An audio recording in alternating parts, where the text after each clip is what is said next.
तो अभी बीते कुछ दिनों में हमने यूनाइटेड के रिगार्डिंग बहुत सारी अपडेट्स देखी हैं और पहली बार ऐसा हो रहा है कि कुछ पॉजिटिव आपको सुनने को मिल रहा है regarding the take over of Manchester United. अब बहुत सारी पार्टीज इंटरेस्टेड हैं, इस पर ऑलरेडी मैं 2 वीडियोस बना चुका हूं, लेकिन इस वीडियो में हम बात करेंगे इन डेप्थ की आखिरकार कतारी जो ओनरशिप की बात इतनी तेजी से फैल रही है उसमें कितनी सच्चाई है और आखिरकार सर जिम रैटक्लिफ के कंपैरिजन में अगर कतारी ग्रुप आता है तो वो किस लेवल तक हेल्प करेगा यूनाइटेड को वापस से रीस्टैब्लिश होने में, कितना ज़्यादा इनपुट मिलेगा हमें उनकी ओनरशिप से और कितना हम इम्प्रूव कर पाएंगे मार्केट में जाकर अपनी स्पेंडिंग पर और क्या होगा असर इसका हमारे डेट के ऊपर। लेकिन वीडियो में आगे बढ़ने से पहले huge shout out to one football application who are sponsoring this video and as you all know, अगर आपको यूनाइटेड रिलेटेड कोई भी न्यूज़ अपडेट चाहिए है specially regarding the transfer and the take over news, then it's easily available on the one football application. So without wasting any time, head over to the link given in description,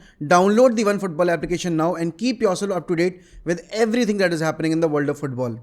तो कल रात में बहुत ही massive updates और बहुत ही massive upgrades आए हैं regarding the ownership development और यहाँ पर बताया ये जा रहा है कि कतारी ग्रुप जो कि पीएसजी को ओन करता है, अल थानी जो एमीर हैं आपके कतार के, वो इंटरेस्टेड हैं यूनाइटेड को एक नए कंसोर्टियम पे बाय करने के लिए और ये न्यूज़ पिछले एक हफ्ते से लगातार सर्कुलेट हो रही है। अब देखो यहाँ पर समझने वाली बात यह है कि हम सबको पता है कि 800 मिलियन का डेट है यूनाइटेड के ऊपर। ग्लेजर्स ने 6 बिलियन का प्राइस टैग रखा है कि वो 6 बिलियन पर यूनाइटेड को सेल करने को तैयार है, लेकिन आखिरकार कितने ग्रुप ऐसे इंटरेस्टेड होंगे जो कि 6 बिलियन का जो अमाउंट है वो पे करें, फिर 800 मिलियन का जो अमाउंट है डेट का वो पे करें और उसके अलावा जो रीडेवलपमेंट कॉस्ट है ओल्ड ट्रैफर्ड की और अदर फैसिलिटीज़ की और जो एरिया अराउंड ओल्ड ट्रैफर्ड है उस पर जाकर पैसा खर्च कर तकरीबन 2 बिलियन और खर्च करें।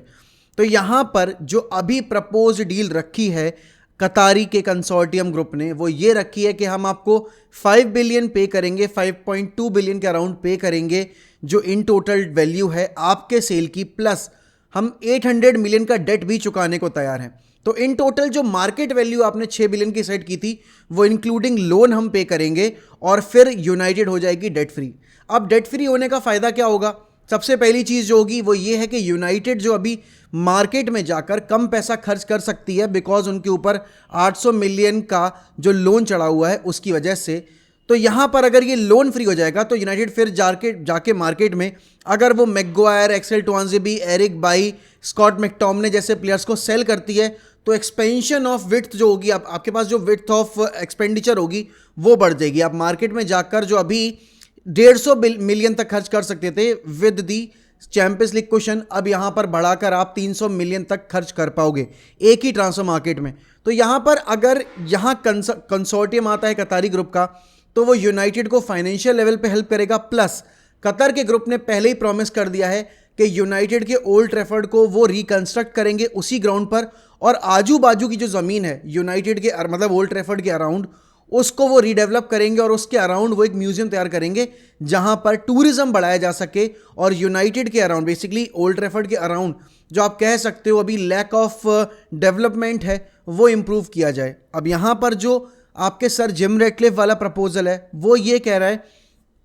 कि जो आइनोस ग्रुप है, उनका इनोस ग्रुप है जिस कंपनी को वो ओन करते हैं, वहाँ से वो जो लोन है आपका ट्रांसफ़र करेंगे यूनाइटेड से एनोस ग्रुप के ऊपर और फिर यूनाइटेड को वो डेट फ्री करेंगे। एक प्रपोज डील ये भी थी कि सर जिम रैटक्लिफ लोन लेकर ही यूनाइटेड को परचेज करेंगे। तो 2 कॉन्फ्लिक्टिंग रिपोर्ट्स आई हैं आपके सामने और यहाँ पर सर जिम रैटक्लिफ की ओनरशिप अगर आप देख रहे हो कि भाई किस तरीके से हेल्प कर सकती है यूनाइटेड को, तो एक चीज़ जो है कि सर जिम रैटक्लिफ ऑलरेडी एक क्लब को ओन करते हैं OGS नीस को और यहाँ पर उनको आपको पता है कि नीस का जो डेवलपमेंट प्रोग्राम है वो इतना स्टीडी नहीं है, इतना अच्छा नहीं है। उसके पीछे का रीज़न ये है कि उनके पास जो आप कह सकते हो रेवेन्यू जनरेशन है वो कम कैप का है, लेकिन यूनाइटेड में आकर जो रेवेन्यू जनरेशन है वो बहुत ज़्यादा बढ़ जाएगा। अब यहाँ पर अगर मैं कतारी ग्रुप को, सऊदी ग्रुप को और सर जिम रैटक्लिफ वाले प्रपोज्ड ग्रुप को कंपेयर करूँगा तो सबसे ज़्यादा पलड़ा जो है वो भारी रहेगा आपके कतारी ग्रुप का। अब मैं क्यों इस बार कतारी ग्रुप के फेवर में हूँ या फिर मैं क्यों ये चाहता हूँ कि आप एक मिडिल ईस्टर्न जो आपकी है ओनरशिप वो आए, क्योंकि आप देख रहे हो कि न्यूकासल, मैन सिटी, PSG 3-4 ऐसी टीमें हैं जो कि अनलिमिटेड बजट पर है, लेकिन उसके बाद भी अगर इनका आप डेवलपमेंट देखो, खासकर अगर आप न्यूकासल को देखोगे तो वो बहुत ही स्टीडी चल रहा है और ऐसा कुछ खासा आपने ओवर द टॉप जाकर न्यूकासल को स्पेंड करते नहीं देखा है। हाँ, एक चीज़ ये ज़रूर है कि सैंक्शंस लगे हैं आपके मैन सिटी के ऊपर और वो सैंक्शंस अगर प्रूव हो जाएंगे तो मैन सिटी को कॉन्सिक्वेंसेस फेस करने पड़ेंगे। लेकिन यहाँ पर समझने वाली बात यह है कि कतारी ग्रुप इकलौता ऐसा ग्रुप था जिसने ESL को सपोर्ट नहीं किया था। अब अगर कतारी ओनरशिप आ रही है और ऑलरेडी कतारी ओनरशिप के अंडर एक क्लब है जो कि है PSG, और PSG के जो अभी चेयरपर्सन है, जो प्रेसिडेंट है नासर अल खलीफी, उनका इन्वॉल्वमेंट बताया जा रहा है कि वो यूनाइटेड के इस टेकओवर में अपना खासा इंटरेस्ट दिखा रहे हैं। और भले ही पार्टी अलग होगी, कंसोर्टियम अलग होगा, लेकिन जो रूलिंग हायरार्की होगी वो सेम होगी। अल्थानी ग्रुप होगा जो कि इस पूरे कंसोर्टियम को लीड करेगा और यहाँ पर क्लैश ऑफ इंटरेस्ट जो फिर आप कह सकते हो वो नहीं होगा और जो रूल्स एंड रेगुलेशंस हैं यूएफए के उनको भी ब्रीच नहीं किया जा रहा है, क्योंकि यहाँ पर दो अलग अलग एंटाइटीज़ दो अलग अलग फुटबॉल क्लब्स को ओन करेंगी जो कि सिमिलर कंपटीशन में पार्टिसिपेट कर सकते हैं और एक दूसरे को फेस भी कर सकते हैं। तो अब यहाँ पर सबसे बड़ा सवाल ये है कि आखिरकार क्या सर जिम रेडक्लिफ कतारी ग्रुप के जो बिड है उसको आउटबिड करने को तैयार है। और यहाँ पर हम सबको पता है कि एक रिपोर्ट ये भी आई थी कि यूनाइटेड के जो ओनर्स हैं ग्लेजर्स, वो माइनॉरिटी स्टेक बेचने के लिए तैयार हैं और उनको ये लग रहा है कि एरिक टेन हैग सक्सेस लेकर आ सकते हैं यूनाइटेड में। अब यहाँ पर अगर मैं कतारी ग्रुप को देखूं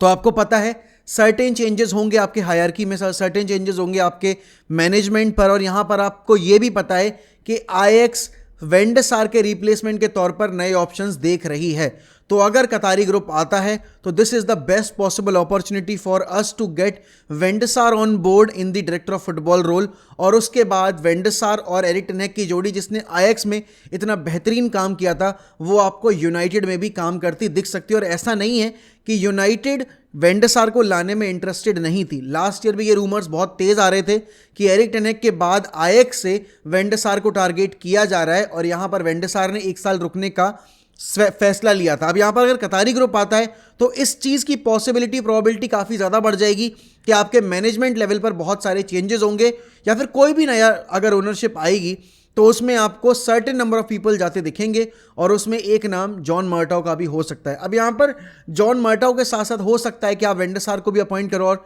जॉन मर्टाउ को ना जाने दो, क्योंकि जॉन मर्टाउ को जब फ्री हैंड दिया गया है तब उन्होंने पैसा कायदे से खर्च किया। जैसे हम पिछले विंडो की अगर बात करें समर की तो वो कैसेमीरो लेकर आए, वो लिसांद्रो मार्टिनेज लेकर आए, वो एंटनी पे पैसा खर्च करके लेकर आए, लेकिन एक वो जो प्रॉपर प्लानिंग होती है ना मार्केट में जाते में, वो अभी हमारे पास नहीं है। और यहाँ पर समझने वाली बात यह कि ऑल दो ओनरशिप चेंज हो जाएगी, अगर कतारी ग्रुप आता भी है हमें एक वाइड रेंज ऑफ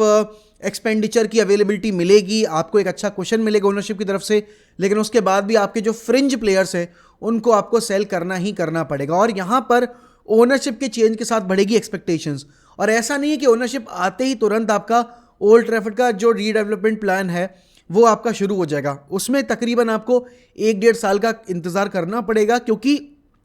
उससे पहले बहुत सारी अदर चीज़ें हैं जो कि इंप्रूव करनी पड़ेंगी। ओल्ड ट्रैफर्ड से पहले आपको इंप्रूव करना है अपना ट्रेनिंग फैसिलिटीज़, ओल्ड ट्रैफर्ड से पहले आपको इंप्रूव करनी सबसे पहले अपनी टीम जो कि कॉम्पिटिटिव बन पाए। और यूनाइटेड अभी अगर सारे कॉम्पिटिशन्स में जिंदा, उसकी वजह ये नहीं कि हमारे पास अच्छी स्क्वाड डेप्थ है, उसकी वजह ये है कि आपके पास एरिक टेन हैग जैसा मैनेजर है जो कि लिमिटेड ऑप्शंस में से भी मैक्सिमम आउटपुट आपको निकाल कर फुटबॉल पिच के ऊपर दे रहा है। तो एरिक टेन हैग एक बहुत बड़ा क्रूशल रोल अदा कर रहे हैं यहाँ पर। क्यों इतने सारे पार्टीज इंटरेस्टेड हैं यूनाइटेड को ओन करने के लिए, और दूसरी चीज़ ये है कि इतना जो वाइड ऑडियंस है यूनाइटेड का, जो सबसे बड़ा फैन बेस है, वो एक कहीं ना कहीं सबसे बड़ा मेगा बूस्ट बनकर आया है बाकी सारी ओनरशिप पार्टीज़ के लिए जो कि इंटरेस्टेड है यूनाइटेड को बाय करने के लिए। अब यहाँ पर बताया जा रहा है कि अल्थानी जो हैं, जो अमीर हैं कतर के, वो यूनाइटेड फ़ैन है, और कहीं ना कहीं ये एक और वजह बताई जा रही है क्यों वो यूनाइटेड को ओन करने में इतने ज़्यादा इंटरेस्टेड हैं। अब ऐसा नहीं है कि सिर्फ एक फ़ैन हो जाने से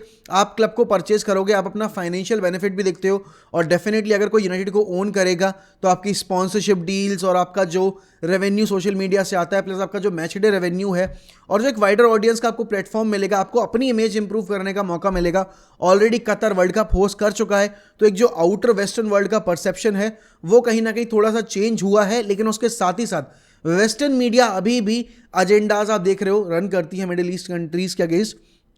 वो कहीं ना कहीं इंप्रूव करने की कोशिश की जा रही है यहाँ पे कतर के द्वारा। और ह्यूमन राइट्स वगैरह के जो भी रूल्स एंड रेगुलेशंस ब्रीच हुए हैं वो एक कहीं ना कहीं टॉपिक ऑफ डिबेट रहेंगे जब यूनाइटेड की ओनरशिप के लिए कतर अपनी बिड ऑफिशियल लॉन्च करेगी या फिर सऊदी अरेबिया अपनी जो ऑफिशियल बिड है वो लॉन्च करती है। और कहीं ना कहीं ये एक ज़रूर अड़चन पैदा हो सकती है अगर आगे चलकर कोई आवाज़ उठती है। बाकी अगर कोई ये कहेगा कि यूनाइटेड फैंस अभी तक सिटी को क्रिटिसाइज़ कर रहे थे कि वो कैसे ऑयल क्लब हैं ऑयल क्लब हैं ऑयल क्लब हैं और क्यों यूनाइटेड अभी एक ऑयल क्लब खुद बनने के लिए उसके फैंस इतने ज़्यादा बेकरार हो रहे हैं, तो सबसे पहली चीज़ ये है कि यूनाइटेड को रेवेन्यू की कभी कोई दिक्कत नहीं हुई है। यूनाइटेड को कभी भी अपनी सक्सेस के लिए कतारी कंट्री का या फिर मिडिल ईस्टर्न कंट्री का सहारा लेने की जरूरत नहीं पड़ी है। अब क्योंकि यहाँ पर जो एक आप बूस्ट देख रहे हो मिडिल ईस्टर्न कंट्रीज़ का फुटबॉल में आ रहा है और ऑलरेडी 2 आपके फुटबॉल क्लब्स जो हैं वो ओन किए जा चुके हैं मिडिल ईस्टर्न कंट्रीज से, तो कहीं ना कहीं this is the need of the hour for the big clubs as well. आप देख रहे हो कि चेल्सी को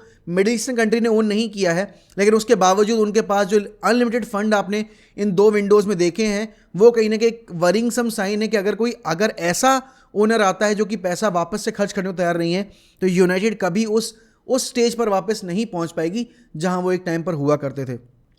आपके क्या ख्याल है इस पूरे न्यूज़ पर, बताइए मुझे कमेंट सेक्शन में। एंड अगर आप चैनल पे नए हैं तो सब्सक्राइब करना मत भूलिएगा। और आपके हिसाब से कौन सही ओनर रहेगा, सर जिम रेडक्लिफ या फिर कोई मिडिल ईस्टर्न कंट्री का ओनर, वो बताना ना भूलिएगा कमेंट सेक्शन में। मिलते हैं अगली वीडियो में, तब तक के लिए गुड बाय, टेक केयर, सायोनारा and as always will always keep the red flag flying high as Manchester United will never die.